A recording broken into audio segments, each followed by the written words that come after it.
Singapore and China have signed 9 agreements. That's after a top-level meeting in Chongqing.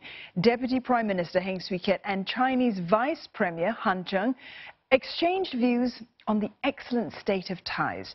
And they reviewed cooperation in key areas like the Belt and Road Initiative, economic transformation and trade liberalisation. The leaders also pledged to further strengthen collaboration and come up with events and projects to mark 30 years of diplomatic relations next year. Lynette Lim tells us more.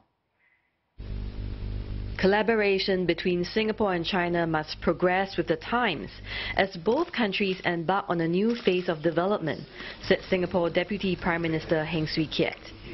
That's why on his first trip to China as co-chair of the Joint Council for Bilateral Cooperation meeting, he was accompanied by other members of Singapore's fourth-generation leadership, including 6 full ministers. After the conclusion of the meeting in Chongqing, Mr. Heng said this was an opportunity for the next generation of leaders to deepen bilateral ties. As one of the officials mentioned at one of the interventions yesterday, we are rather unique in being a country that has so many cooperation platforms with China. And the word he used was "tu yi wu er." So I think this is something that we value and that both sides value, and we would like to take this forward.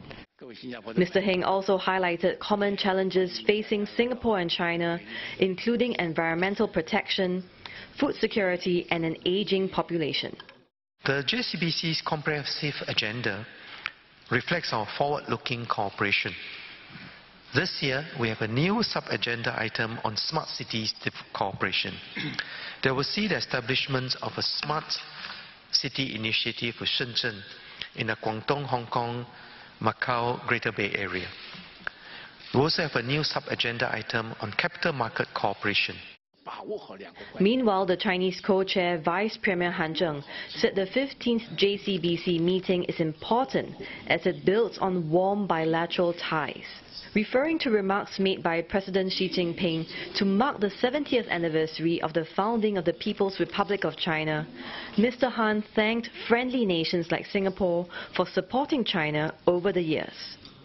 我们这个发展所取得的一些成绩也是14亿中国人民团结奋斗、艰苦奋斗取得的，同时也是像新加坡以及世界各友好国家对我们大力的支持、关心所取得的。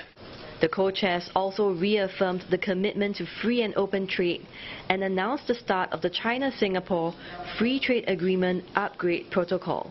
Both sides also inked 9 agreements covering areas like customs clearance, intellectual property management and education. Describing ties between Singapore and China as excellent and substantive, Mr. Heng also said that the recently concluded JCBC meeting was forward-looking and productive. One of the key aims of these meetings, according to him, is for Singapore leaders to better understand China's development priorities and see how Singapore can play a role. For instance, the Chongqing Connectivity Initiative can contribute to the development of Western China. Mr. Heng will travel to Tianjin and Beijing next. Lynette Lim, CNA, Chongqing.